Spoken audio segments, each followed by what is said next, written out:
back. We had to reschedule, and I'm so glad that he agreed to reschedule. He's not just a speaker today, but he's been a constant source of support from the day we've been planning this workshop, and he's been helping us with a lot of suggestions as well. I'm so glad to have you back here, sir, Dr. Mahesh Rangarajan. Yes. The moderator for today is Lijin. He is a PhD scholar of the department. He is working on reimagining and transfiguring landscapes, farms, fields, and forests of colonial Malabar.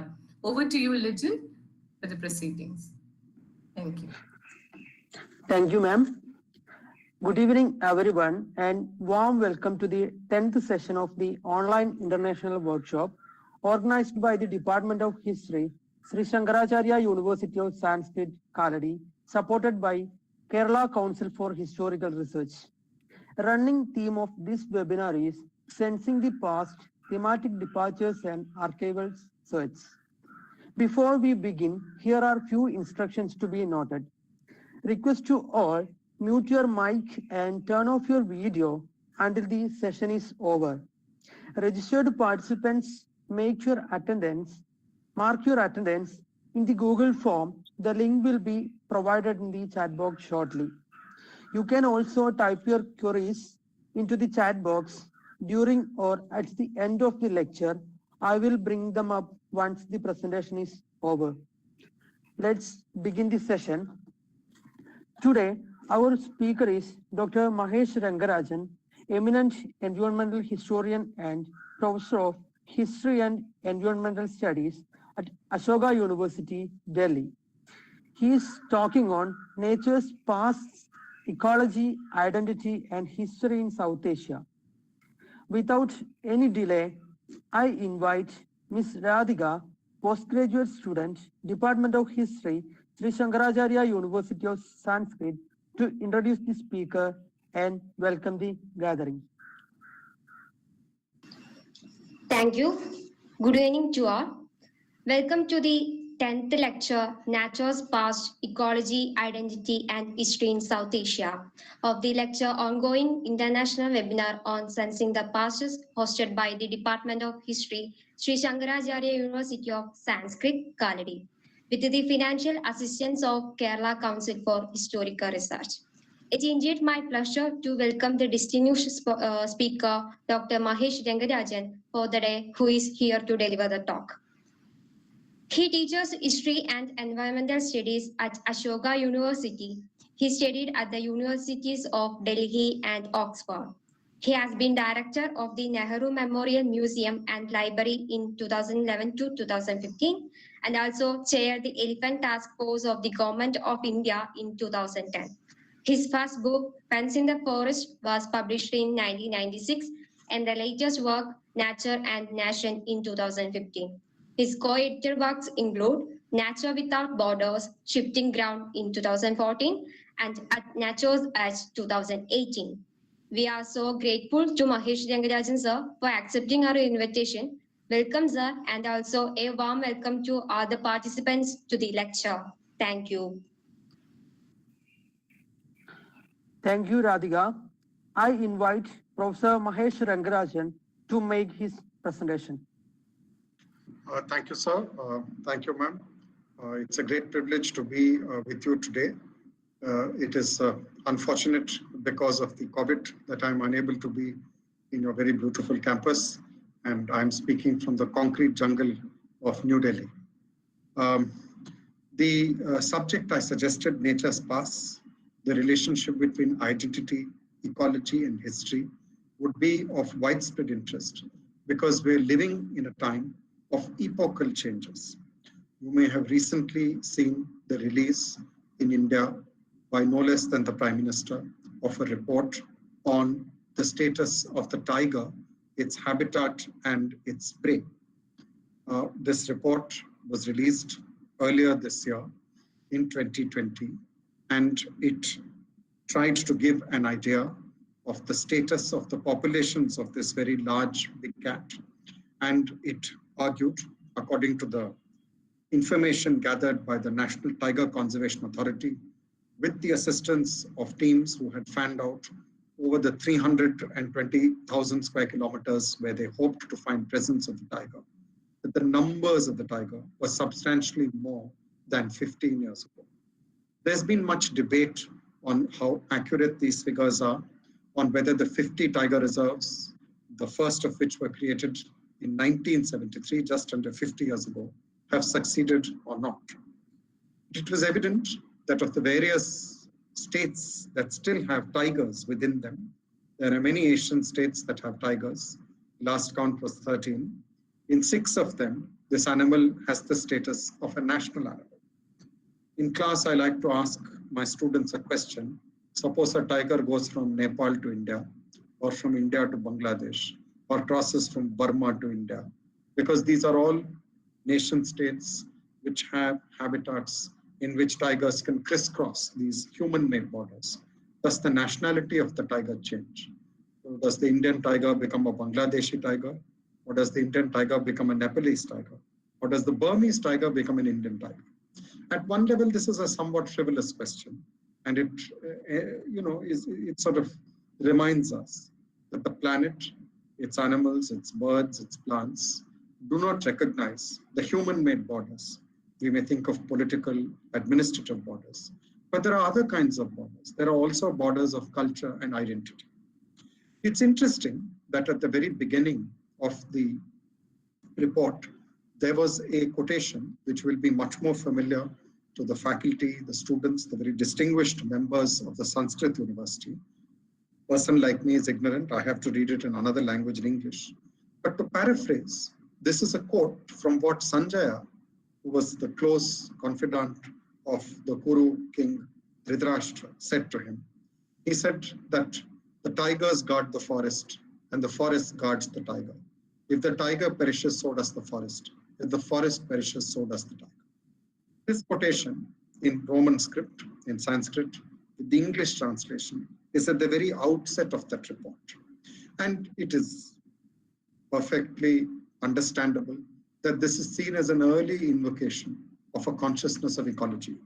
The relationship of the tiger with the monsoon forest has been so significant for us over the last 50 odd years.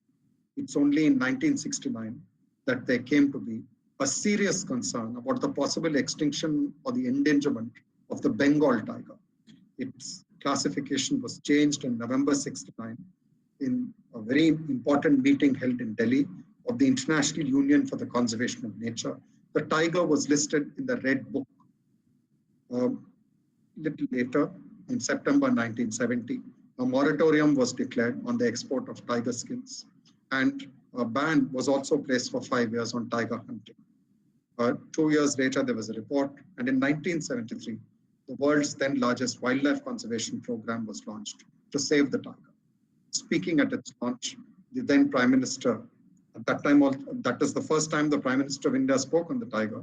Since then, there have been many Prime Ministers, but various heads of government have given conservation of nature significance. But that speech is important because of what she said. She said Project Tiger abounds in irony.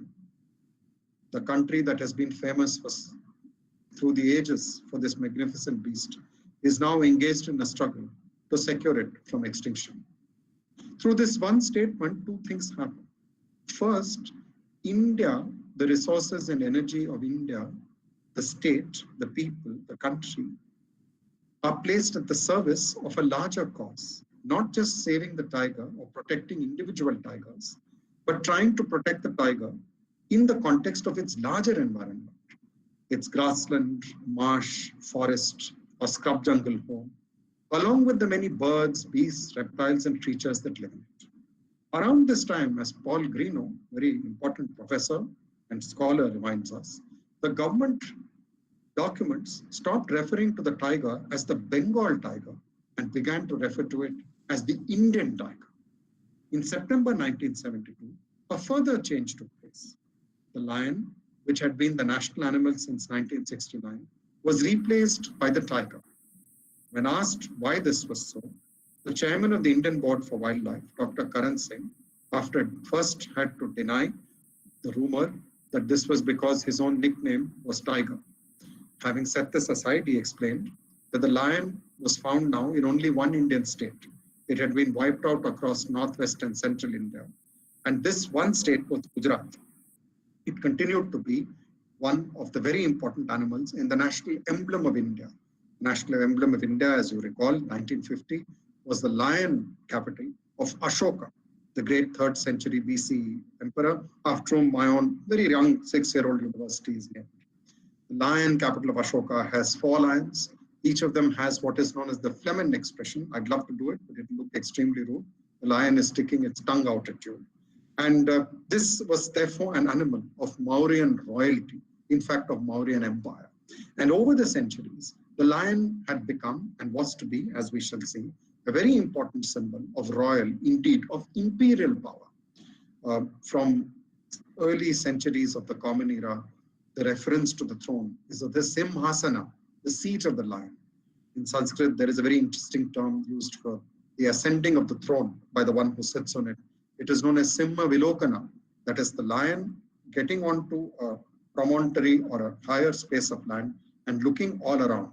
So the gaze of the lion at its dominion is compared to the way the king views his or her subjects or the realm. Now in 1972, there was a second reason, according to Dr. Karan Singh, that the tiger replaced the lion. He pointed out that the tiger was found in 11 of the then 16 states of the Union. And therefore, the tiger would not only be a symbol of total environmental preservation in these newly designated tiger reserves, but it would be, he said, a symbol of unity in diversity. Wherever the tiger roamed, whichever state it was in, whichever reserve it was in, whichever of the 11 states it was in, it would be a symbol of India.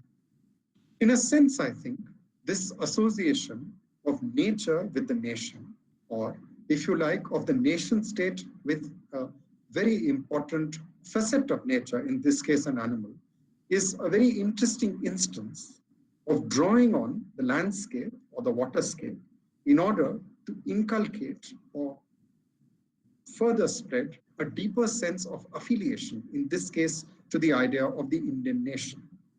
As you will all doubtless recall, early 1972 saw the birth of a new nation state in South Asia, Bangladesh. And Bangladesh's first Prime Minister, Sheikh Mujibur Rahman, did not lose much time in designating the tiger as the national animal of Bangladesh. So I think there's a very interesting question of why there is such an association of identity, in this case, the Indian national identity, with this particular animal, the tiger. Of course, this is by no means unique. We are living through a very important election in the most powerful nation on earth, the United States of America. In the 3rd week of January, there will be a new president. Whoever gets elected, it will be a new president. And that president will, the seal of presidential authority will have a very prominent bird, the bald eagle, which is a unique bird found only in North America, that is in the United States and Canada. In the late 18th century, when the bald eagle was chosen as a symbol, Benjamin Franklin, the great inventor, objected to it. The eagle, he admitted, was a magnificent bird, but he said it lacks character. It doesn't even hunt. It's a pirate of the air. It is hardly a symbol of a newborn republic. He instead suggested a somewhat less prepossessing bird, the turkey, which of course is uniquely American. The turkey is of course important American culture, but not to look at, but to eat. Thanksgiving, which incidentally is going on right now, normally the family sits down to a dinner of turkey. India is of course somewhat different from the United States. When we take animals such as the tiger and the lion, just to give instances, these have a very deep resonance in different cultures, literatures, in epic, in ballad, in poem, and in verse. One could go back in time. In a remarkable recent book, Mega Mammals in Ancient India, originally a doctoral thesis at the University of Delhi, Dr. Shivani Bose has done fascinating research on the importance of tiger symbolism in the Harappan civilization. It is very much there, and she shows how the glittering eyes of the tiger are very important in some of the figurines of Harappa. But there is much more material if one begins to look at early inscriptions and writings. I referred to the Mahabharata. One could refer to both the Ramayana and the Mahabharata, and I'm referring to the very interesting commentaries and translations of the Valmiki version. There are, of course, many versions. Each and all of them are significant. But to go back, it's fascinating to note how the reference to the brothers Rama, Lakshmana. When they go into the forest, they are referred to as Vyagra Purusha. Vyagra meaning, of course, the tiger. Purusha meaning men. So they are tigers among men. In a very moving scene, which all of you will doubtless recall, and there are different versions. In the Kamba Ramayana, Ravana does not pick up Sita, he picks up the ground on which she stands because he cannot lay his hands upon her. He behaves in a somewhat different manner from the Ravana of Valmiki. In the Valmiki Ramayana, when he attempts to approach her, she warns him, and I quote, that you do not know who my husband is. He is a lion-like man. He's a man among lions, and he's a lion among men. So there is a very interesting association of the lion here with courage, with bravery, with enormous strength, and needless to say, with royalty. This association, of course, has other implications. It's fascinating to see that in the Mahabharata, the different warriors evoke different descriptions. One of them, who's of course very important and beloved even now of children, because children like to enact these epics, is Bhima. Now, Bhima has a very interesting appellation. He is known as Rikodara, which means the one with the belly of a wolf, referring, of course, to an enormous appetite. But Bhima's locks, that is his hair, is compared to the mane of a lion. Bhima is supposed to have a distinctive roar, which evokes the roar of the lion. And Bhima on the battlefield is important because with his mace or the gadda, he kills enormous numbers of elephants. And the havoc that he wreaks on the elephants is compared to the havoc wreaked by a lion in the forest when he hunts down an enormous elephant to remove from its forehead the gajamukha or the elephant ball. There is no evidential value to this, that lions hunt elephants and take away the gajamukha. It should perhaps be seen in allegorical or metaphorical terms. What I want to emphasize is that through history, because there are certain animals that evoke fear or that are admired for their majesty and yet evoke deep fears in all people, in king and commoner alike, these animals have come to be symbols of much more than just themselves. There's a very interesting account. There are many accounts, and not all are historically reliable. Many date from more than a century after his death, of a very important figure, widely known across Asia, the Buddha. The Buddha is referred to as the Shakta Simha, or the lion among the Shaktas. His first famous sermon in the deer park of Sarnath. Note, here among the deer, he preaches a message of peace, a new message of the path to enlightenment. And it is likened in Pali writings to the Simha Nada, that is the roar of the lion. So just as the ground shakes when a lion roars, the minds and hearts of women and men were moved by the preaching of the Buddha. It's natural that we would be very fascinated by these large beasts which are larger than us. One reason is that we live at a time when there are so few of them. It's been pointed out by scholars like Dr. Ullas Karand that the tiger, which once had a vast range across Asia, from Turkey in the west, through Iran, Anatolia, through modern-day Pakistan and India, into Nepal, northward into China, through Southeast Asia, and ending up in the Amur Manchurian reaches. Today, it is found in barely 7% of its former range. The lion, of course, is restricted to one large patch of land in the Gir forest and its surrounds in Gujarat. The vast territory of the lion, if you include all the places that a lion walks past with its paws, is barely 20,000 square kilometers in a 3 million square kilometer country. The tiger, as I said, is probably there in 10% of India, but the reserves where its future is supposed to be secure are less than 100,000 square kilometers. Think of another very important animal. In her fascinating work on political violence in early India and her other extensive corpus of work, my distinguished senior colleague, Professor Upinder Singh, points out that royalty in ancient India was not necessarily associated with the lion. It was associated with two other very fascinating animals, the bull and the elephant.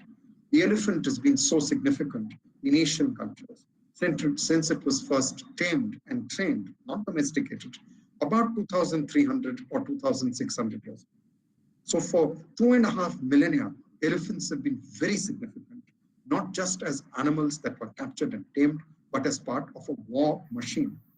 Thomas Trautmann, the great scholar of Sanskrit as well as Tamil, has marvelous work, Elephants and Kings, where he argues that kingship in South Asia was reinvented between the 6th and 3rd centuries BC. And this particular model was then adapted to various parts of West and Southeast Asia, though never in China, where the power of the monarch depended on the ability to harness these enormous animals of the forest.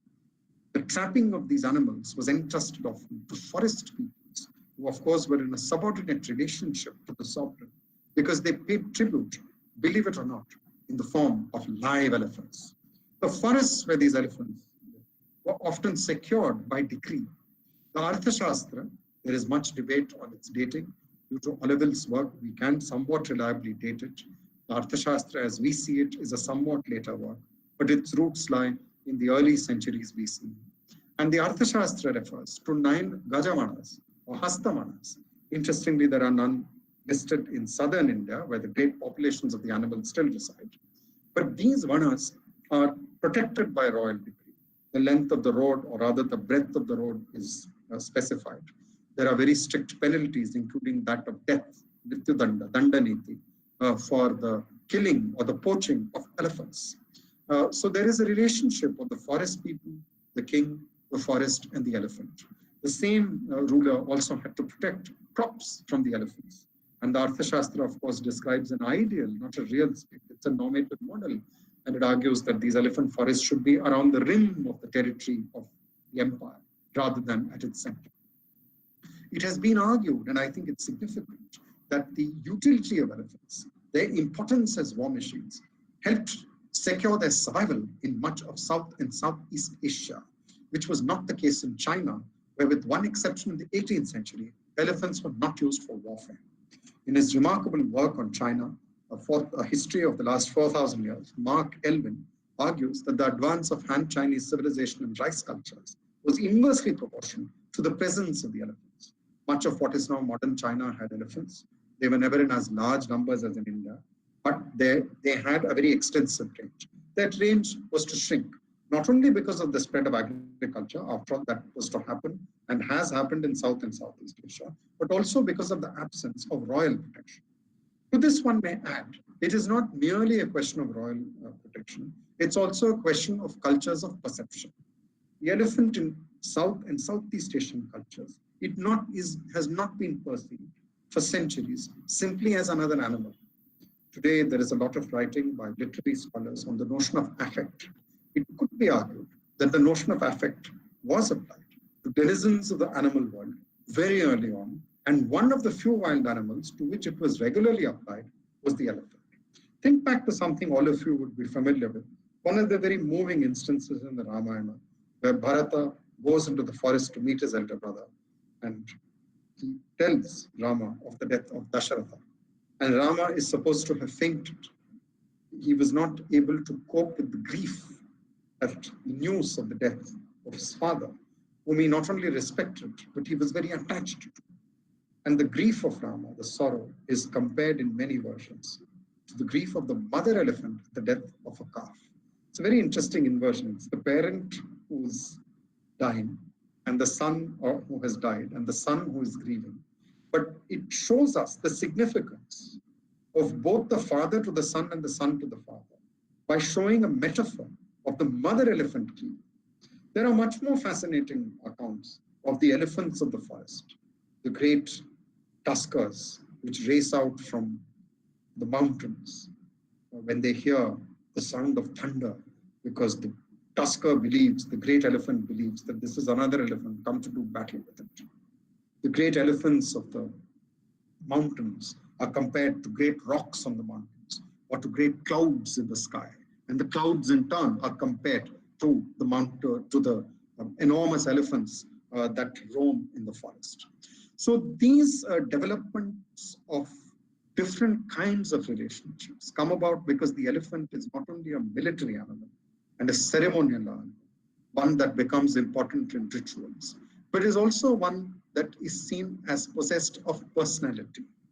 I would point out that right into the 19th and early 20th century, the landed gentry and aristocracy in many parts of India not only kept elephants, but the it was a custom in some families, certainly in Eastern India, I refer to Chittagong by mention, where when a son was born in a zamindar's house, they also got a baby elephant.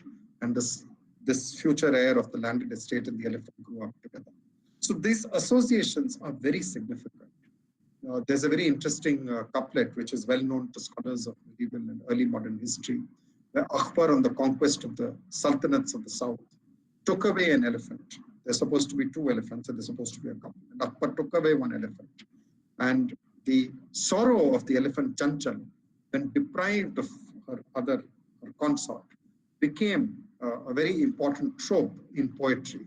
Now, we do not know if the elephant really grieved, but it's interesting that the grief of this elephant for its beloved is somewhat akin to that of 2 humans who are in love and are parted, in this case, because of the acquisition of one of the 2 partners as booty in warfare. So I think that there are different kinds and grades of relationships, and the notions of identity also build in these relationships. The idea that India is a land of the tiger, that the survival of the tiger is important to the Indian nation state, that the tiger, as the first director of Project Tiger said, he called the tiger the spirit of the Indian jungle. The tiger, he said, is an index of environmental quality. The existence of tigers in these forests meant that the health of the forest was being maintained. Around the same time, the lion came to acquire similar significance in the Indian state of Gujarat in 1972, just as the lion lost its throne at the national level. It was declared the state animal of Gujarat. And more than a year before the launch of Project Tiger, there was a Project Lion in an effort to protect the lion and its habitat. But let me go back in time. It's very fascinating work written in the 90s by Zimmerman, originally in French and then translated, which one can return to with great profit. Zimmerman draws on a lot of the Sanskrit pharmacopoeias, Charaka, Samhita, and others. He refers to the Atharva Ved and the Manusmriti, works written or rather composed at different points of time in history. But one of the underlying themes of these books is the significance of another very important animal in terms of identity. For those who composed these texts, I use the word composed because the writing of many of these texts was to take place much later. They were handed over in oral form from one person who was capable of recitation to the next. And in these recitations, the animal that stands out is the Krishna Mriga, or the black buck. The land where the black antelope roamed was seen as the center of the land of the Brahmanical sacrifice. So important was the black buck that in some of the writings it is that Aryavarta only extends to where the black antelope roams. This, in a sense, has to be taken very carefully and examined because these are metaphorical ideas, not literal ones. Anyone who has familiarity with India's ecology would know that it's a vast country with a very varied and diverse ecology. The black antelope, of course, it was there until recently in large numbers in northwestern, northern, and central India. But it has a very extensive range going south of the Vindhyas, deep into the peninsula. The southernmost population of the Antilopa cervicapra, or the black buck as it is called, is in Tirunelveli district in the deep south of Tamil Nadu. But this is an animal whose habitat, or rather preferred range, is more important than its actual spread. The land of the black antelope is also described as Jangala. And Zimmerman reminds us that Jangala refers to dry land that can bear cereals. The Jangala was a land where it was possible to roam and not fall ill with shivers, probably malaria. And it is contrasted to another kind of landscape, the Anupa, the land of the marshes, the land of wild elephants, the land of geese.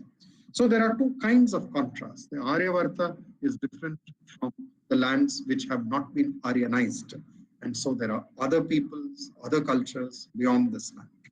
The Arya is symbolized by the skin, which in Tamil is known as the mantol, the hide of the antelope.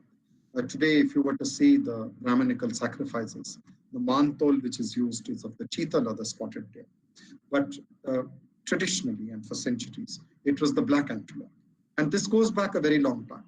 When Rama and Lakshmana go into the forest, Rama instructs Lakshmana to do a sacrificial offering in order to set up the ashrama or the hermitage, and asks him to not only find the Krishna Mriga, but make sure that it is one which is black, and where the black is very, it's a jet black.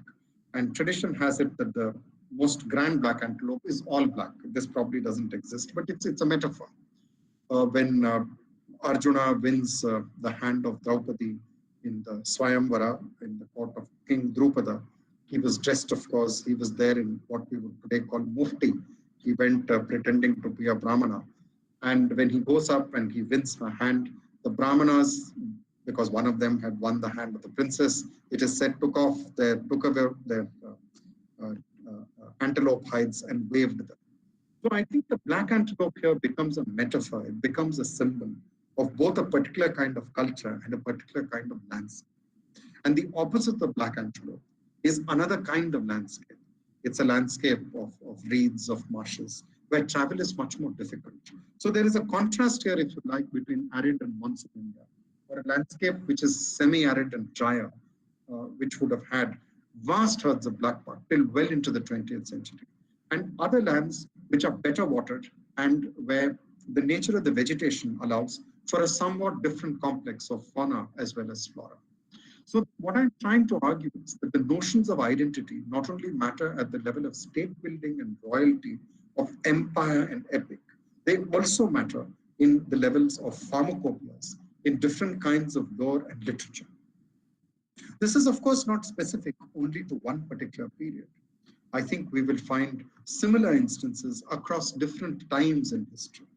One of the very interesting persons to come into India and to establish a principality, or rather the seeds of what would become later a much larger empire long after his death, was Babur. And we're all familiar with the events of the Battle of Panipat 1526. But to me, Babur is much more interesting as a raconteur than as a conqueror. And because he spent so much of his time on horseback, moving as a roving disinherited prince, trying to found a principality, he tended to keep a regular record of his activities. Not only does he mark names, dates, times, and places, he also refers to animals, birds, beasts, plants, the landscape around him. Teaching the Baburnama in class is always fascinating. There's always a student, a very bright one, who asks, did Babur actually write all this himself, or did his nobles write it for him? And you're constrained to remark that Babur spent his time on horseback, sort of traveling soldier of fortune, going from place A to place B, trying his luck until he finally broke through in Panipat. But to me, what is interesting is that when Babur crosses the river Indus, which was earlier known as the Sindhu, he is conscious that he's entered a different kind of zone.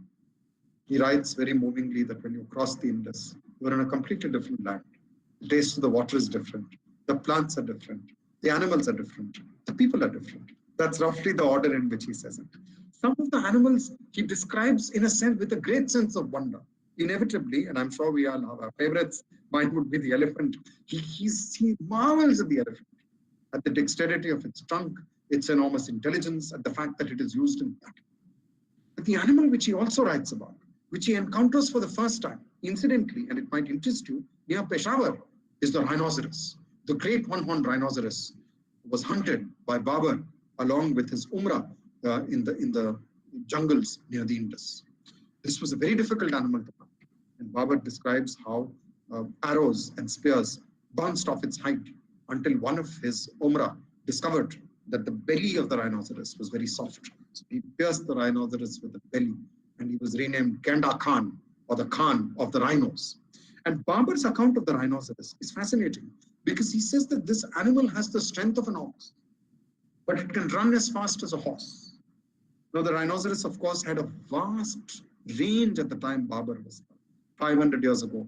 We know from the works of Shamit Guha that the population of India was probably between 110 and 115 million. And the density, therefore, for those who want to think in number terms, was probably around 35 to a square kilometer. The density today, there is no census of 21, but if we extrapolate from the 2011 census, 2011 was 354 per square kilometer. So you're talking of a subcontinent where the density of human population was 1/10 of what it is today. So also talking of a subcontinent, where the area under the plow, and there are differing estimates, I'm taking only one of them, could have been as low as 25% of the landscape. So this is a landscape of vast grasslands dotted with trees in many parts of north, central, western, and even southern India. It's a tree-covered savanna, which we miss out because, as has been argued in a recent paper by the very deeply perceptive ecologist Jayashree Ratnam, now at the National Center for Biological Sciences, the foresters of the late 19th and the late 20th century missed out on these trees because they went around looking for timber. So many of the areas they classified as scrub jungle or poor thorn forest would perhaps be better classified as grassland or savanna of a very particular kind. The rhino, of course, would shrink enormously in range. By the late 19th century, it was vanishing in areas such as Pilibhit, UP, where it had been famous. And by the 1900s, it was found only in parts of Nepal, West Bengal, Bhutan, and needless to say, the Brahmaputra Valley or Assam, its major stronghold. I referred to 1972 and the consecration, if you like, or enthronement, if you like, or redesignation, if you like, of the tiger as the national animal, as the Indian tiger. Well, that year they passed a new law, the first federal law on wildlife in independent India, the Wildlife Protection Act. The Wildlife Protection Act had a Schedule 1. These were species which were not to be hunted, captured, killed in any conditions. One of them was the great Indian one-horned rhinoceros. This animal is no more referred to by this name because around the same time, Nepal made a switch, whereas the kings earlier had hunted huge amounts of rhinoceros. One king in the 1930s on one expedition shot as many as 30 rhinos, and in his lifetime is supposed to have killed over 500 rhinos. In 1972, Nepal declared the Chitwan as a national park, named it after King Mahendra, and Nepal, like India, set about to protecting its wildlife, in this case, not just the tiger, but also the rhino. So the Nepalese objected to the rhino being called the Indian rhino, and therefore, after a lot of debate, and because there's another form of one-horned rhino in Asia, it was renamed the Greater One-Horned Rhinoceros. This news did not reach one place, a very important state in the Indian Union, namely Assam. And in Assam, the rhinoceros became a symbol in 1979-80 of a very important organization in the politics of Assam, the Assam Gano Parishad. The All Assam Students Union, which later gave birth to the Assam Gano Parishad, the political party, in 1985. Interestingly, ASU was supposed to be a movement to detect the aliens who were supposed to have come across the border and threatened to reduce the Assamese speakers into a linguistic minority. Assam went through a lot of political turmoil, and it was put under a period of federal rule. In the early 80s, there was concern that most of the rhinoceroses were concentrated in a few national parks and sanctuaries in Assam, and there was a proposal to move a few of the rhinos from Assam to a part of their former range in the Tarai, the grasslands at the foot of the Himalayas in Uttar Pradesh, to a park called Dudhwa. This led to very powerful opposition in Assam. There were enormous protests. The students' movement declared that no rhino would leave the sacred soil of Assam because the rhino was Assamese. But when did the rhino become Assamese? When does an animal become a symbol of aspirations of a people? When does it become symbol of aspiration that is exclusive? Namely, not only are rhinos Assamese, but Assam would be incomplete without the rhinos. The rhinos would not feel at home outside Assam. The rhinos are so important to Assam that not even one of them will be permitted to leave its borders. There's very interesting work by Professor Arup Jyoti Saikia, who teaches at IIT Guwahati, who shows that there is no history of the rhino being a symbol of state building in the long history of Assamese civilizations and cultures. For 600 years, Assam was under the rule of the Ahoms. The Ahoms are a very important political entity. There is an enormous amount of literature about the remaking of the riverscape, which Saikia has written about in his book, The Unquiet River. But the Ahoms also give us a legacy of fascinating books on elephants, just as there is the Matanga Leela in southern India, the Gajashastra, the various books of the Hasta Ayurveda. There is the book of Palakapya, which is about the upkeep of elephants. So elephants were very important, not only for warfare, but for about 4 to 5 months, large parts of the Brahmaputra and Barak valleys The water inundates vast parts of land, and there is no division really between the water and the land. You cannot get about except on a boat. And of course, as the waters were shallow, you could, if you were rich enough, afford an elephant. In recent work, Gunel Sedalov, Founding an Empire, talks about how the British found it difficult to measure land when so much of it was underwater for so much of the year. So it's an area with a very limited amount of arable land. Much of the arable land, flooding is part of that cycle, and huge numbers of elephants were found in Assam. In the Mughal period, in Habib's Atlas, he has certain locations where he says 500 elephants were captured as tribute every year, even at the risk of exaggeration. It's an incredibly productive landscape. So how did the rhino become Assamese, not the elephant? One answer is, of course, obvious. The rhinoceros was exterminated in much of its range by the late 19th, early 20th century, partly for the horn, partly for the clearing of its grassland home, for the expansion of wet rice cultivation. And the few rhinos that were left in Assam were given strict protection. There was trade in rhino horn, but it was regulated. They slowly recovered. And by the 1930s, in Assamese writings, there's an Assamese cultural assertion, which has been studied by many scholars. They start arguing that the rhino is a symbol of our heritage and our culture. Rhino poaching was quite an important issue there. Very important officer in Northeast India, A.J.W. Milroy, was one of those who cracked down on the poachers in the area known as Kaziranga. And he wrote about how there were poachers who came in from the hills. Around this time, in the writings in Assamese and also in Milroy's writings, the poachers are identified with a very particular group who were classified then as tribals and who are a scheduled tribe today, the Bodos. In a sense, this is extremely unfair because all Bodos are not poachers, and by no stretch of imagination were or are all poachers Bodos.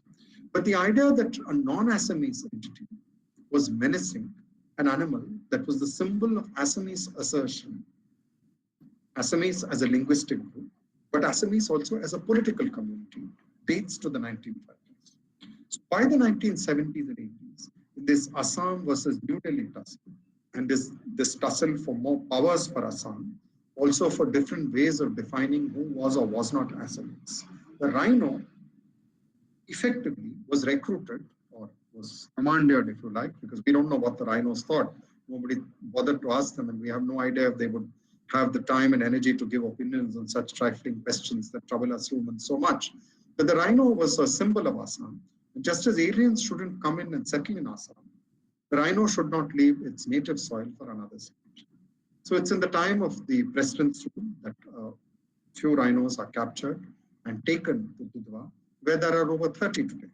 Assam earlier, not this year, but last year, 2019, parted with another very interesting animal, the wild buffalo, the Arna, and some wild buffaloes were taken from Assam, from reserves, to a reserve in Chhattisgarh, where they have been able to establish them in a new home.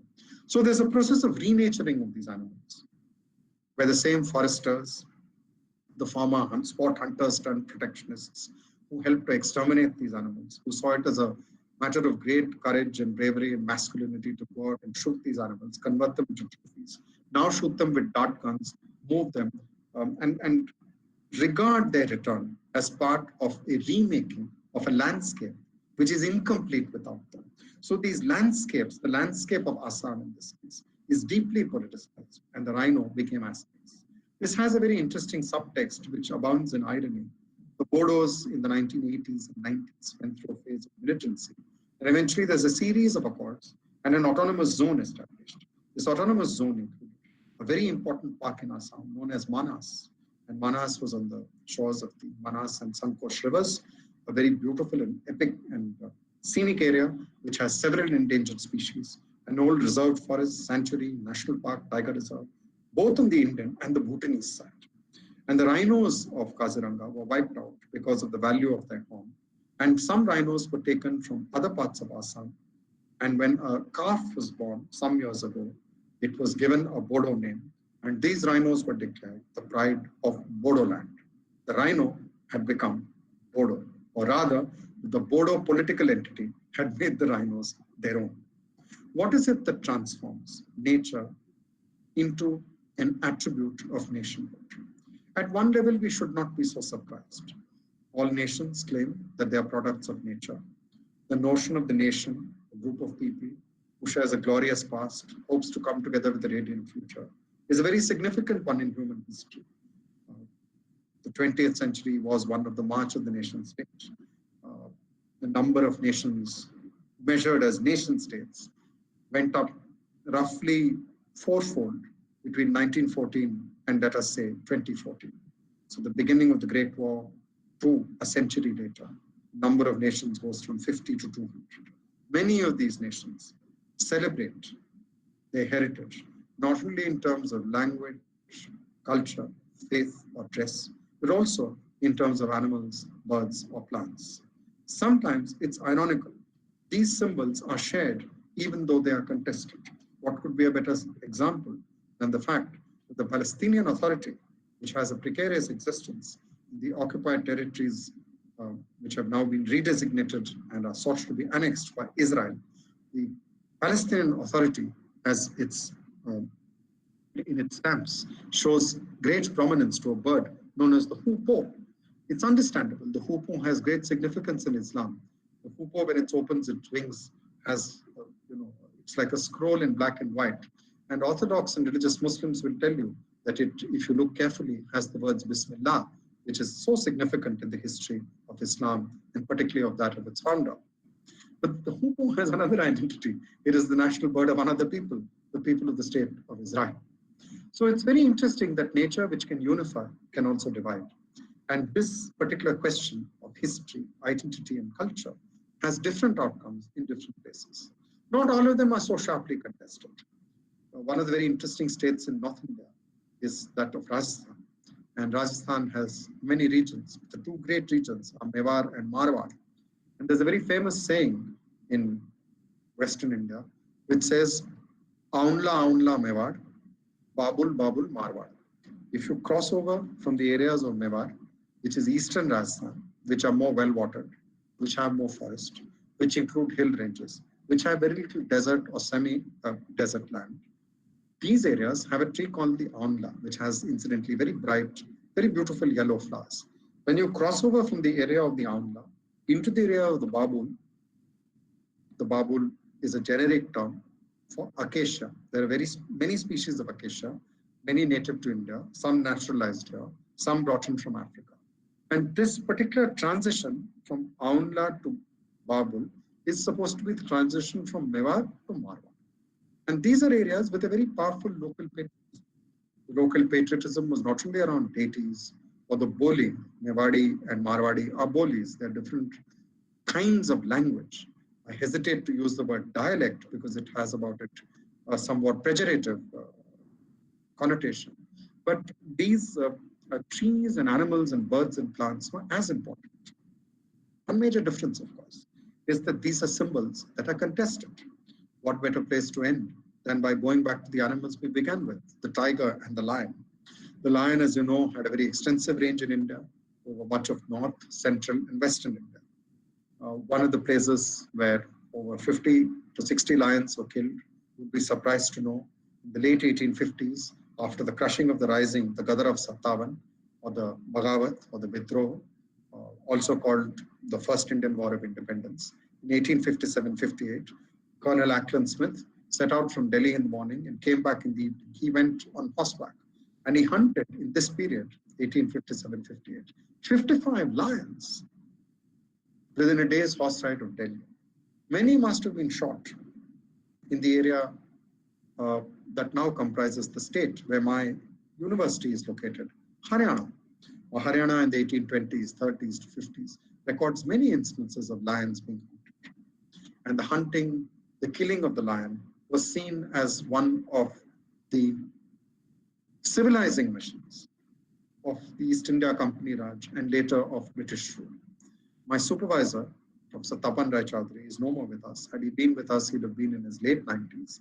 He often liked to caution those of us who were interested in recording faunal history that we were making a grave mistake by taking our respect, regard, or affection for the great beasts of the forest and projecting it backward. He said that growing up in Eastern Bengal, in the early part of the 20th century, It was commonly believed, certainly by many of the literati, both traditional and new, that the wiping out of the Thug, the Pindari, was as great an accomplishment of the Raj as the destruction or the elimination of the tiger. So just as there were bandits in human form, the tiger was seen as a marauder of cattle. I go back to the lion. The name for the lion in Gujarati, one of the names, is Savaj. But Savaj can also mean the one that makes the goats bleat. So what is it that makes an animal that has for centuries been a hunter of cattle, of goats, of sheep, of buffaloes, of cows, of camels, which are so significant for animal husbandry and agriculture, also into a symbol of power, of fear, also a deity, also a creature that may command your respect. And in recent years, we come back to this very big question of whether there is a sharp edge to the boundary or a continuum. I referred to Mewar and Marwar. You're all aware that there is a great dilemma of conservation in a country of not just a billion people, but a country where over half the land area is now cultivated, which has one of the largest urban populations on earth, over 350, 400 million, and where economic transformation is bringing about epochal changes in the landscape.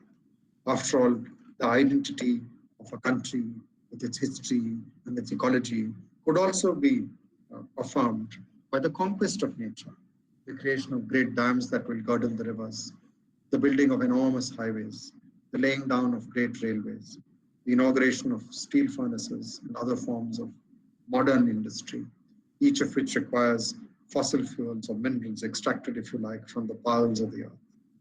These epochal changes may transform the landscape. They may or may not generate wealth that is adequate. They may or may not give material dignity to millions who lack it today. They may or may not bring about a more equal society. But along with these debates, there is another question.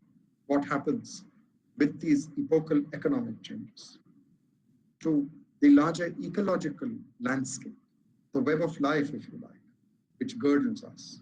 After all, a country is not only about the 1.3 billion people that live in it. M. Krishnan, the great writer, raconteur, photographer of India's wildlife, for over half a century, liked to argue that there is more to a country than its human-made monuments. The notion of a country is also about its rivers, its mountains, its lakes, its birds, its beasts.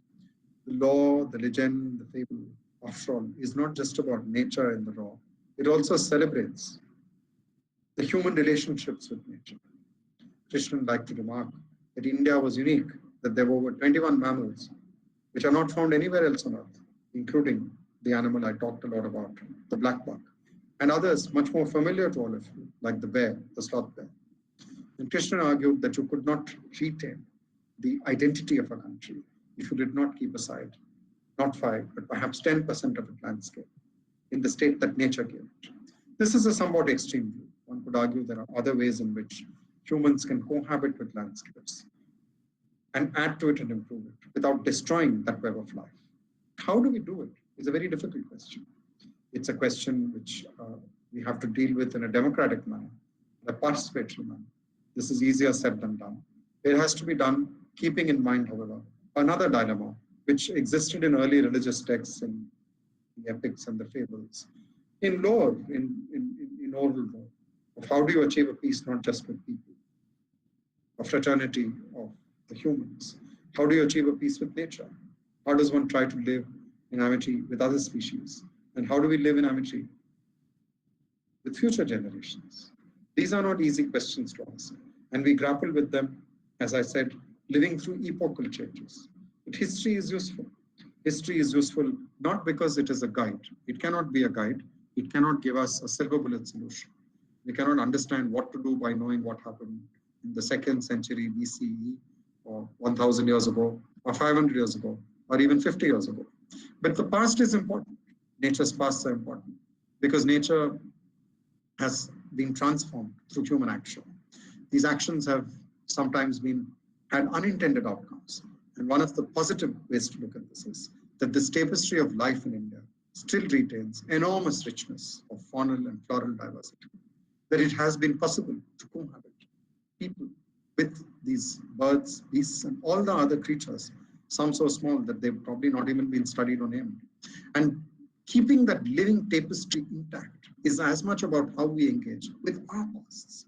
If we can draw from it insights which inform us so that we have the wisdom, the care, the ability to try and achieve that peace with nature. Thank you very much.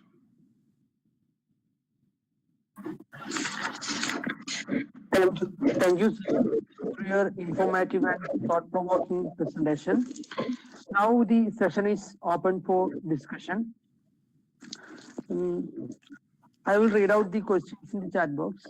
Before that, I have one question, sir. That is, your latest work, Nature and the Nation, is a collection of essays on environment. It touches upon a range of subjects. You have looked the human interaction with the natural world and relationship on Indian society. At different points in time, our notion of nature was different. Could you elaborate more on how this relationship works? Of course. This is a fascinating question, but it calls for a whole different lecture. I think these relationships change over time. One very interesting way to illustrate it is remarkable work by Sabyasachi on the Simlipal Tiger Reserve, where he contrasts how the administrators of the reserve, people who have set up the tiger reserve, perceive the forest and keep counting it, measuring it, and studying it. And the more tigers there are, they believe they are successful because the number of tigers can only be high if there is adequate prey, and the prey will be in substantial number and diversity as long as the herbivory is able to get herbs, plants, forbs, grasses that will support it. So there's a web of life, and by protecting the predator, they're able to secure the entirety of the system. And Sabyasachi goes into the same place and looks at a very different kind of perception, particularly by the hill Kharyas who live more than 1 day away, 1 day's walk away from the main road. And they look at the forest divided into different into different ranges, not by the number of tigers, but by the quality and taste of honey. So the forest is a place where different parts of the forest are marked by madhu bhandars, or these giant honey hives. And they extract the honey.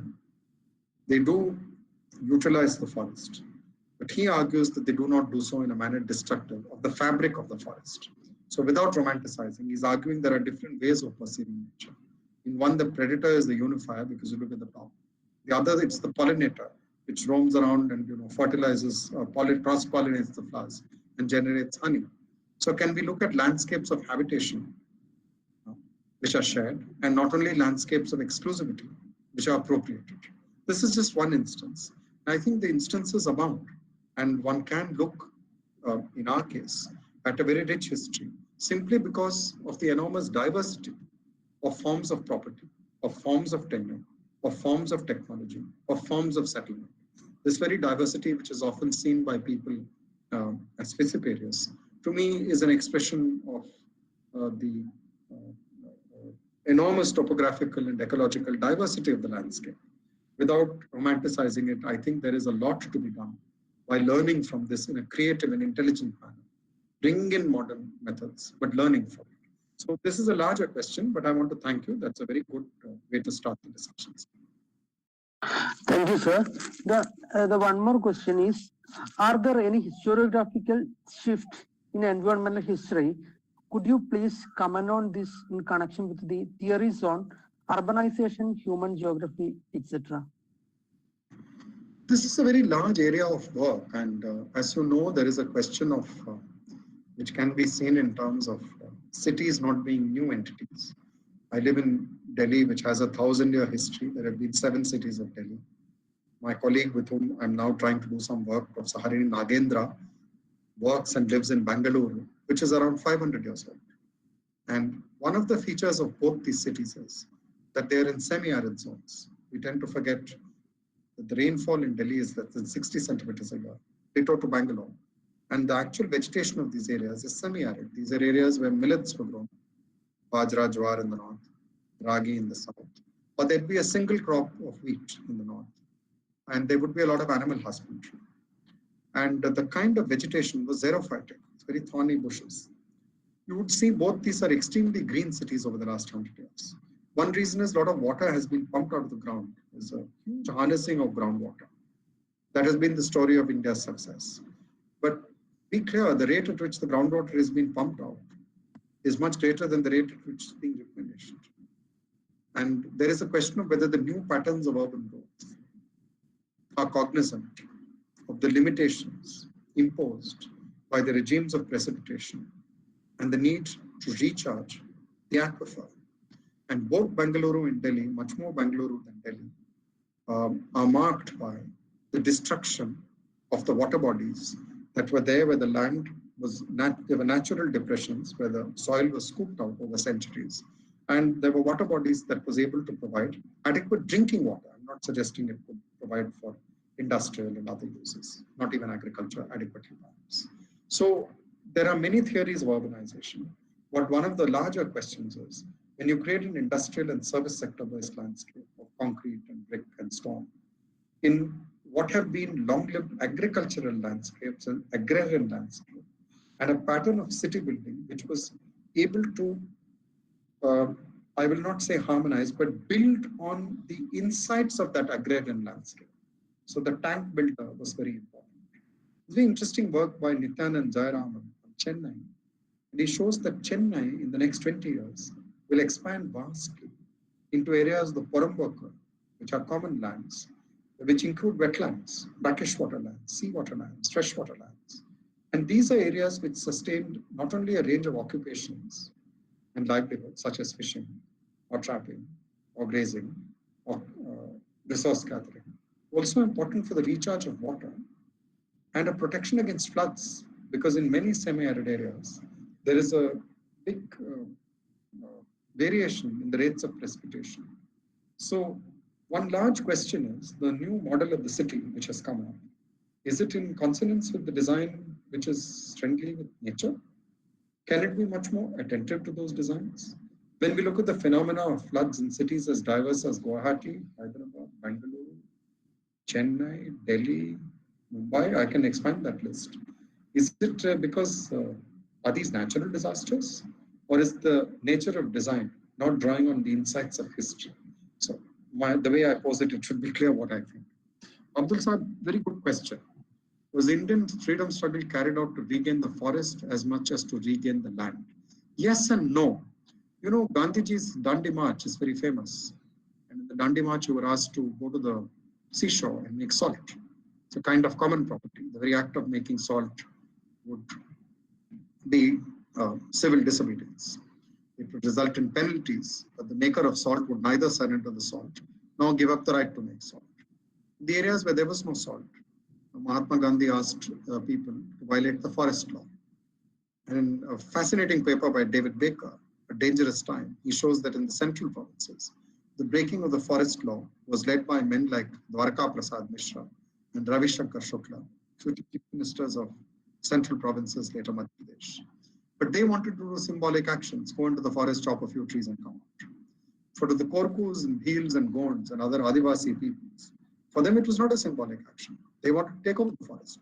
They wanted to set up homesteads. They wanted to transform the forest into an Adivasi-dominated space. And I think that those conflicts, therefore, are playing out and have played out in independent India. So there were different notions of freedom, and there were different notions of the forest, and different notions of society. Bharat Mata with the lion. The Bharat Mata and the lion are coming together to overthrow the exploiter. But Bharat Mata with the lion is also because the mother, the country depicted in feminine form, is harnessing the masculine, the martial power of the lion. Lion is a symbol of the ferocity of a people that are aroused to fight against alien rule. And if you note carefully in the Bharat Mata portrayals, the lion stands a little to her left. And I think Sumati Ramaswamy, Crispini, and others have shown this dates to the early 20th century. Yes, I agree with your question. We should ask, why is it the downtrodden and marginalized bear the brunt of such development? Perhaps such development reproduces the larger inequities of society rather than necessarily creating or setting out a new path. This is not true of all such attempts, but it's true of many of them. But we shouldn't be surprised. The same machinery that appropriated the forest is now appropriating it for the purposes of preservation. So I think it's a very, very serious question. And it should not be so, but it often is so. And so this peace with nature has to come along with peace among people. And peace, in order to be meaningful and stable, must be underpinned and accompanied by justice. So the peaceful attainment of justice, how do you create a just state by just means, a just society by just means? But a just society and just means, not only vis-a-vis people, but also nature, not just particular big animals. I'm referring to them because we're all familiar with them, but the fabric of nature. It's a serious question. Thank you. They're very good questions.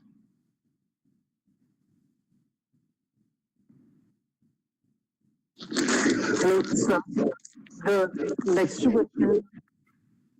Yes. Next question from Ali Darich. Yes.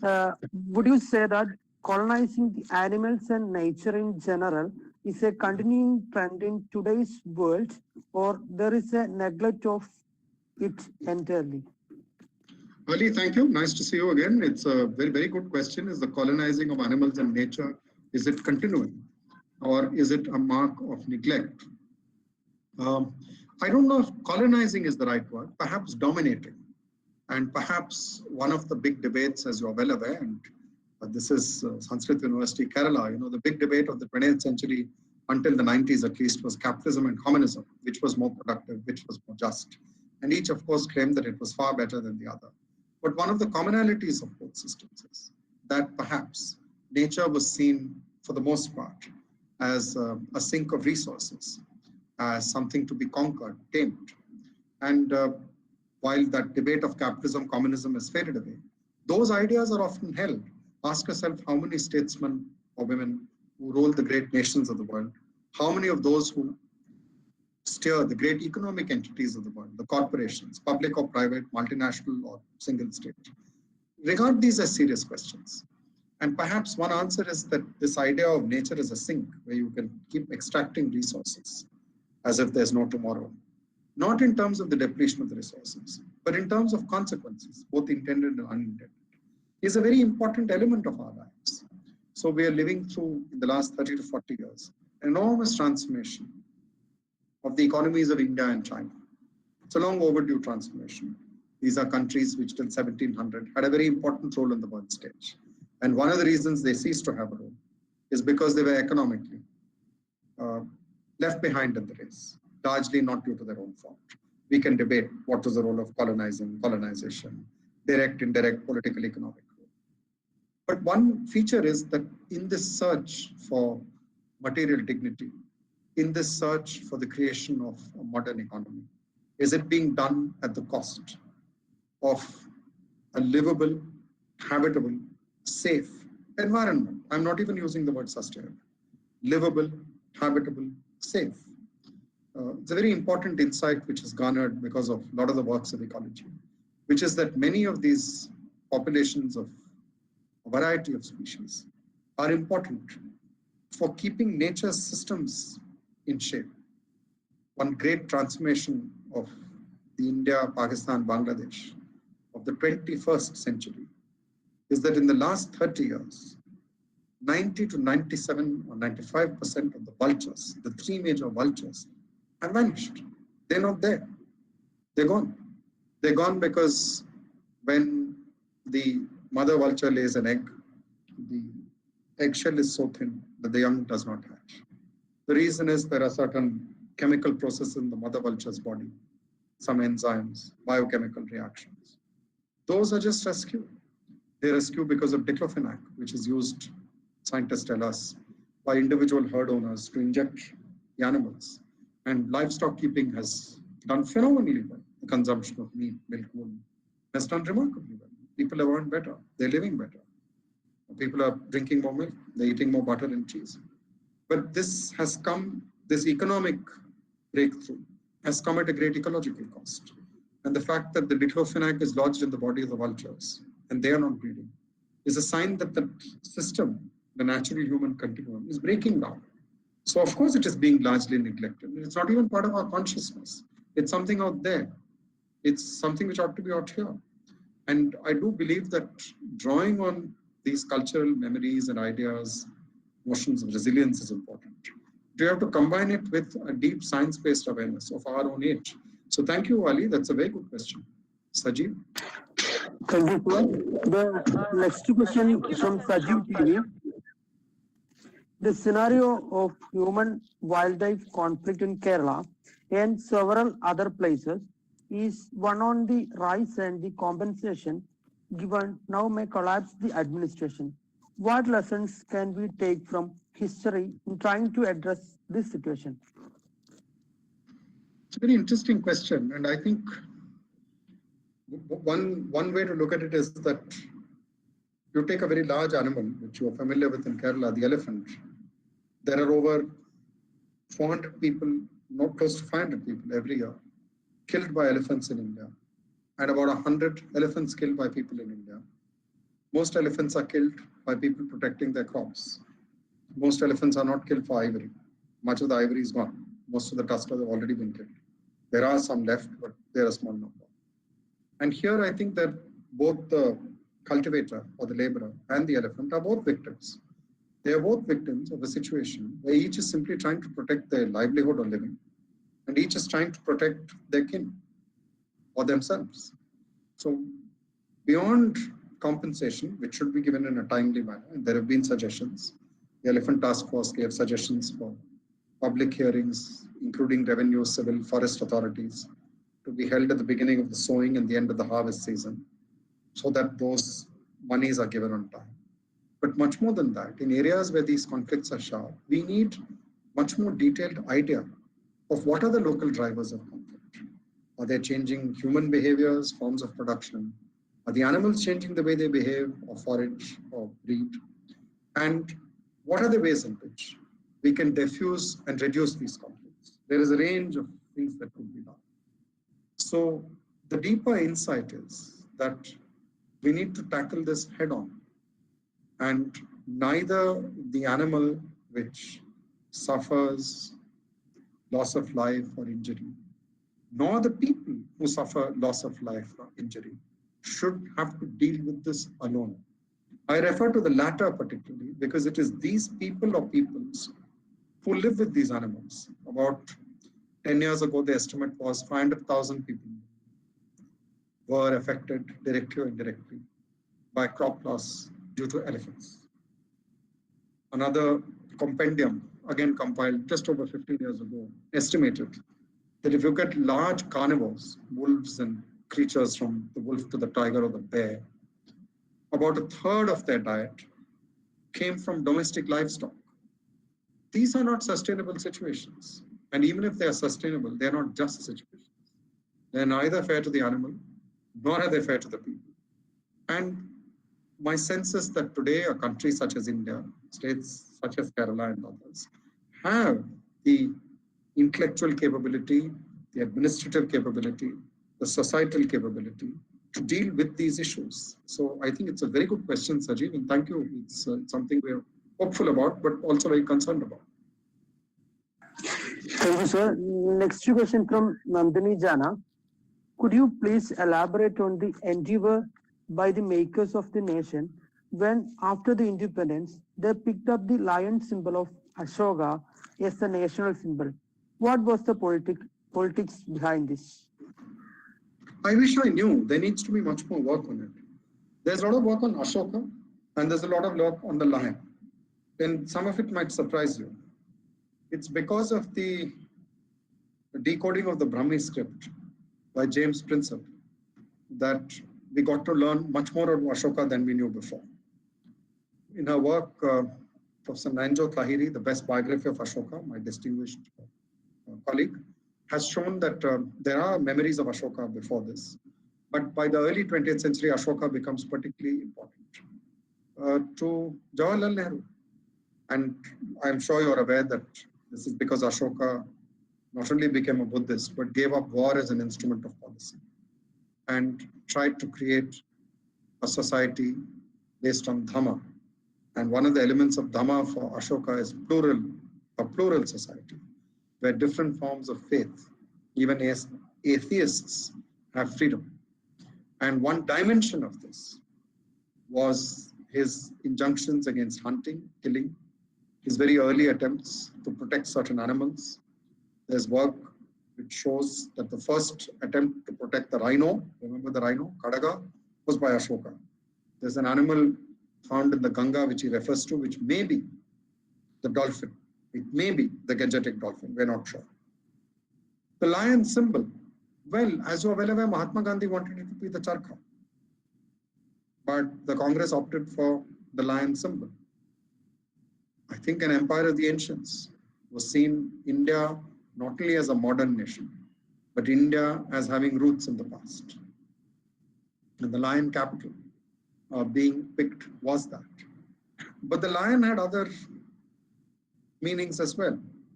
If you read the works of Savarkar, a very major critic of Mahatma Gandhi and of Jawaharlal Nehru, Savarkar felt that the lion was a symbol of the Hindu Padpachai, and he wanted the lion to be the national animal, not the cow. Of course, the lion became the national animal only in '69, not when India became independent. But as a national symbol, it was probably seen as a unifying symbol. And Ashoka's Dhamma, Ashoka's pluralism, Ashoka's abjuring war as an instrument of policy, while he retained his army, by the way, was probably very attractive to a movement based on non-violence. Yours is a good question, and I think there is more work needing to be done. There's a volume edited by Professor Himanshu Ray, which looks a lot at Ashokan symbolism. So, next from Matthew Varghese. This is a question out of sheer curiosity. Could you give your thoughts on how much of the mythical presence of Ashwa corroborated by the faunal archaeological evidence for a parallel presence in numbers? I was wondering how far are the broader equines that includes the non-horse equines as well as the extinct varieties like foothill variants of Shivalik also contributed to the prevalence, not forgetting the horse trading history. You know, I wish I knew the answer to this. I was thinking there is a book being under preparation right now by Achyutan and others from the Institute of Science. And there's a very fine popular book called Indica by Lal, Pranay Lal. That might be useful. I don't know. My impression was these horse varieties you are referring to are older varieties which existed in geological time. And the horse that we see today, whatever the variants, is the same equus genus and species. But I'll come back and look at it and ask colleagues who know more about the archaeology, Matthew. That's a very good question, but I don't know. Horse trading has a very long history, as you know. Trotman's other work is about how, for the last 2,500 years, till the 1830s and 40s, India was a great importer of horses. The horses came from Central West Asia, both by the sea route and the land route. And they continued to come right to the 1830s and 40s, from as early as the 5th, 6th century BC or little later. So one reason is India has not been able to breed the quality of horse that they wanted. There were some quality horses, such as the Kathi or the Marwadi horse, some of the various Tangal and other ponies. I have a student now working, Haritri Chakrabarti, on, among other things, horses in Bengal. But the best horses used by armies and rulers were traditionally imported. Next, Manoj Kumar, I have a question. Sir, how far the Forest Act do justice to environmental justice? Well, the Forest Acts were enacted in the British era. There is a lot of work on the 1878 Act, which provides the basic scaffolding. And the 1878 Act criminalized a lot of forest-dependent activities. It created different categories of government forests, reserved forests being those where rights were recorded and settled. And the takeover of the forest by the 1900s, almost 600,000 square kilometers, was one of the great administrative accomplishments of the British Empire. But as has been argued by the late Williams, Michael Williams. It left a festering sore on the body politic of India, of the herders, shifting cultivators, artisans, several peoples who depended on the forest. So I think the Forest Acts were predicated on a very different idea of state power. And very few people would today, most scholars who study the subject and several people from large movements who questioned it would see these as deeply unjust. And the Forest Rights Act of 2006 was a very small step to justice because it provided for the recognition of individual rights to homestead, very small areas of land, and to the legal protection of community rights. There are barely 8 to 10% of the latter which has been done. Ali, does colonizing? Yes, nationalism, nations do annex nature, and one should ask whether the act of preservation is an act of securing nature for its own sake, or is it destroying nature to put it in service of the nation state? This doesn't have one answer, there can be many. Deepna Kuttigil has a very good question. Methodological challenges of integrating animal behavior and action into history, and the references to Sangam literature and the behavior of animals. I know very little of Sangam literature because my Tamil is nowhere near good enough. But from what little I have read, particularly works of the late A.K. Ramanujan and the very, probably the finest, one of the finest scholars of Southern India and of Indian history today, A.R. Venkatachalapathy. There is a deep sense in Sangam literature of different notion of landscape, very different from the pharmacopoeias I spoke about. The 5 landscapes from the coastal to the mountain, and the descriptions of mood, of place, of time, animals as well as birds are absolutely significant in it. And it's a very important living heritage, not only of Tamil speakers and Tamil people, but of humanity at large. The integration of animal behavior and actions into history is also a different form. Do animals have history? Do animals have a sense of history? Is history something only made by humans? And even if they're not conscious that they're making history, do animals have a role in history? I'd argue they do.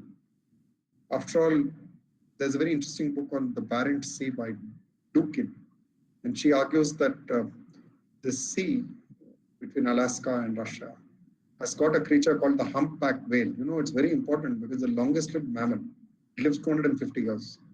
A Humpback Whale born 250 years ago has lived through huge cataclysmic changes in history.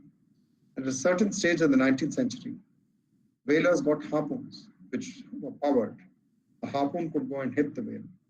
But after some time, the whales learned how to avoid these ships. They gave some sort of an alarm and they took deep dives. So animals are not inanimate beings. They change their behaviors. And the behaviors of animals, even those in the wild, supposedly wild, is different in different places. Because in some cases, particularly with mammals, over generations, their behaviors adapted to the humans around them. One of the best instances of this, I was looking at the names of the 112 people, I think around 80, 70, are in southern India. We're all familiar with monkeys. The monkey you see around you is the bonnet macaque. The bonnet macaque doesn't live in forests. I mean, it does. But last generations of bonnet macaques for hundreds of years have lived in and around human settlements. They live in towns, they live in cities, they live in villages.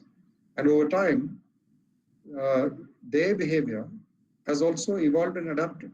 So this is a very important question. In fact, it's one of the frontier areas of history as a discipline. And it's also a frontier areas of new studies of animal behavior, which look at a continuum between animals and humans. These could be domestic animals, these could be wild animals. If you're interested, I will recommend for you a book called Animal Intimacies by Radhika Govindarajan, a remarkable study of monkeys, bears, leopards, and cows in Uttarakhand. And one of the things you realize is for the people living in those places, mostly cultivators and herders, there is no gap between the animal and human world. They have all sorts of explanations, which we may or may not agree with. But there is a range of ways in which there are both accommodations and avoidances. There are also sharp conflicts. So of course, the animals have had a very important role in our history, and we in theirs. And who makes history, how is it made, should include animals. And definitely, I would argue they are actants and actors. Whether they are actors with a sense of agency, subject for another discussion. Adolika Sutradhar has asked some light on the politics that go behind making an animal or labeling an animal as a wild beast, labeling an animal as a wild beast to be killed. Okay. And the animal which is worshipped as a Vahana, that is what you're asking, and you have referred to the female deity. And the Vahana itself helps to slay another entity, in this case, a malign one. Just read what you have written. I'm fascinated. Yesterday, we had a marvelous talk in our university by Professor Anu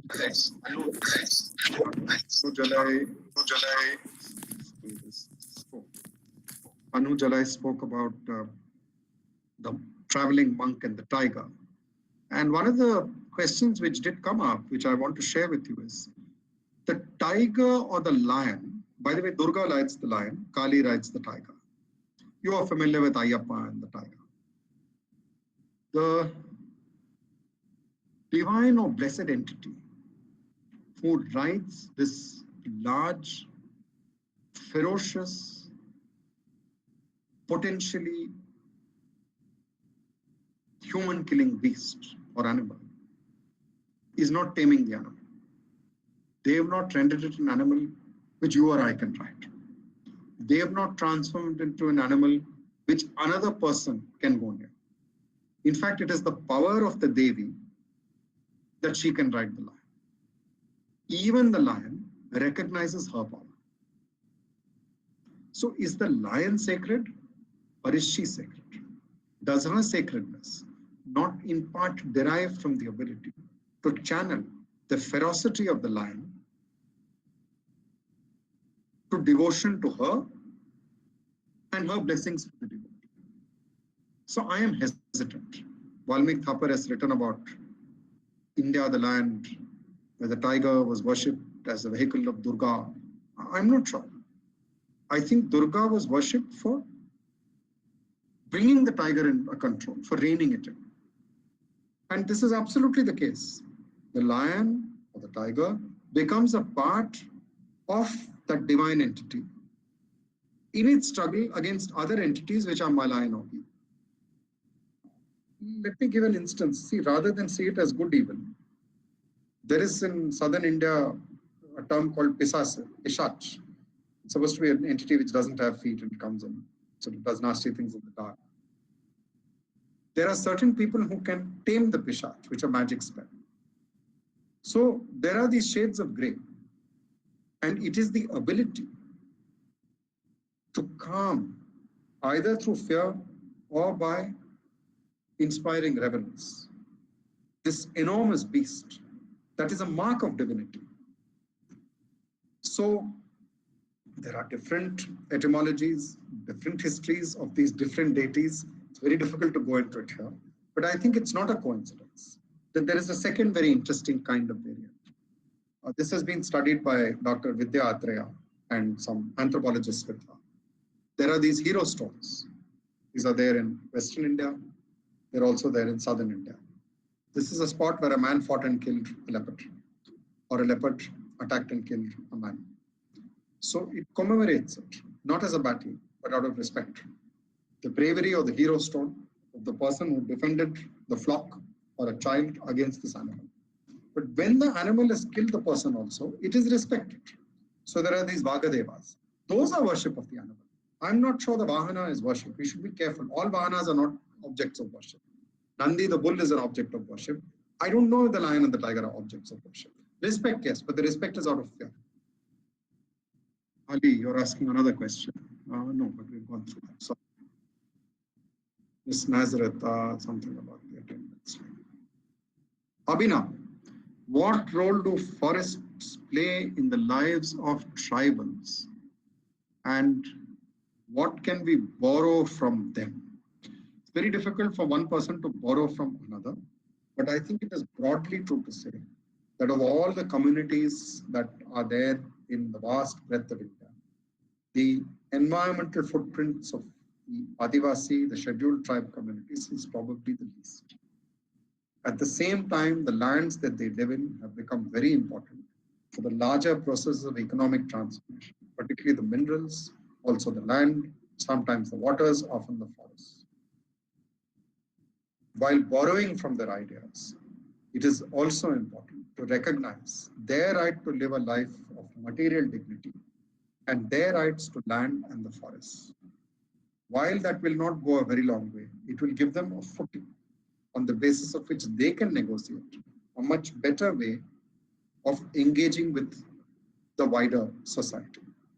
And in that process, one of the very important elements one can learn from them is not so much their ideas, but practices. There may well be a range of practices of keeping landscapes and waterscapes habitable, livable, and productive. I'm not even using the word sustainable, I'm using more easier words, where their ecological integrity is maintained.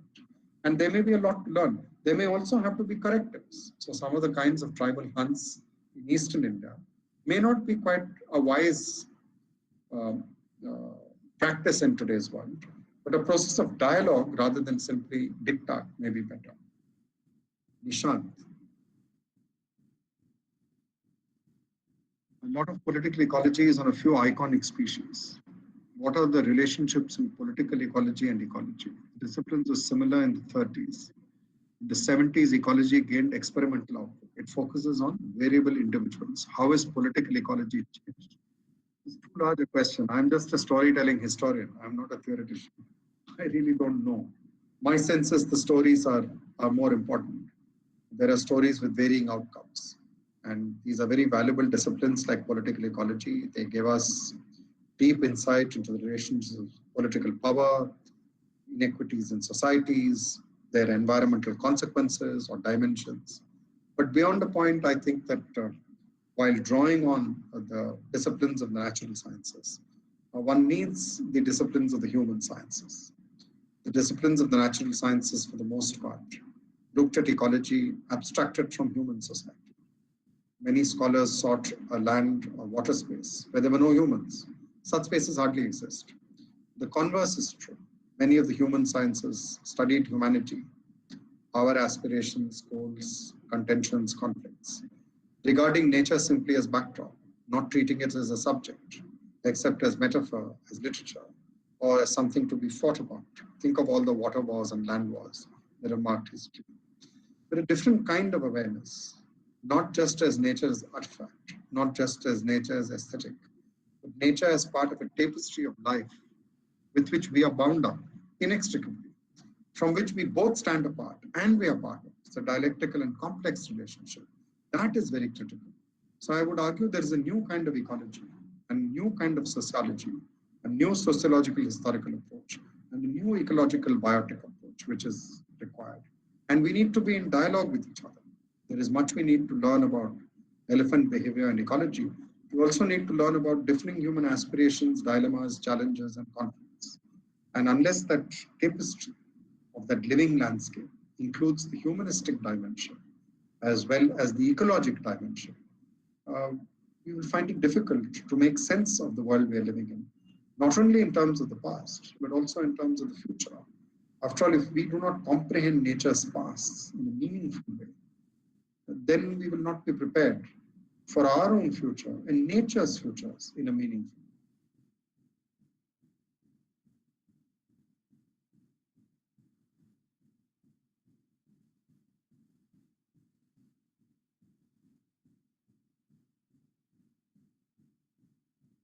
Can I hand over to the chair? So, Do you want? Yeah. Okay. we'll take one or two more questions, and then I think. Yes. Yes. Lijin, are you there, or do you want me to read? This is from Nishant. Yes. Hi, Mahesh. Considering that a lot of discussion is focused on political ecology of a few iconic species, I would request your opinions on the relationships in political ecology and ecology. These disciplines were quite similar in the 1930s, that is interactions of X and Y and Z. But from 1970s onwards, ecology gained a lot of experimental outlook that explained variable abundance and distribution. Ecology now tries to focus on populations of variable individuals. How has political ecology changed? Thank you. Yeah, so I did respond briefly, and I think we are not conducting experiments. The whole of this is a vast experiment in which we are taking part in somewhat unequal role. Some are bit players, some have the best dialogues. And I think a more historically orientated view, both of the sciences and humanistic sciences, will enable us to walk on two legs. We need both. They will not be in unison. They may often be contending. But it's good to have contending schools of thought, and through the contentions, better synthesis emerge. And then we go through fresh contentions and even better synthesis emerge, hopefully. So I see a very rich body of work emerging from those who are animated by these questions and are willing to look at the past, the present, the future. As a student of history, of course, I would argue one should look at the past. It gives a lot of clues and insights into the future as much as the present. Thank you. The next question is from Leela. Tribal education and role playing by KISS in Orissa. Your opinion, please. I'm afraid, Leela, I don't know very much about this organization, so you'll have to educate us. But of course, different pedagogical approaches are vital. These are not issues to be left over to the state. These are not issues to leave to a few people. They are issues that affect every citizen. And groups such as the scheduled tribes or Adivasis in mainland India would be among those. So all such efforts are very significant, but the specifics of this one, I'm afraid we will perhaps be in touch and you can educate me and guide me better to it. Thank you. That has been the last question for this session. So I think we've come to the end of the session. The moderator is not in the session because his call dropped, so I'm taking over from him. Yeah, I invite Abdul Rahman Kari to propose a vote of thanks for the session. Thank you, Miss. We are going to conclude today's session here. It is an immense pleasure for me to express our gratitude to Dr. Mahesh Jengardajan. The entire session was indeed wonderful and insightful. I must mention our deep sense of appreciation to Lijin. He very well moderated the session. Thanks to all the people who made the session activate, either directly or indirectly, to make the meeting successful. Once again, thank you so much, sir. You took the time out of your busy schedule to address our small group. Thank you, sir. Thank you very much, sir, for spending Thank you, ma'am. Thank you, ma'am. My privilege and pleasure and a great honor. Thank you very much. Thank you. Goodbye. Goodbye, everyone. Thank you all for participating. Bye.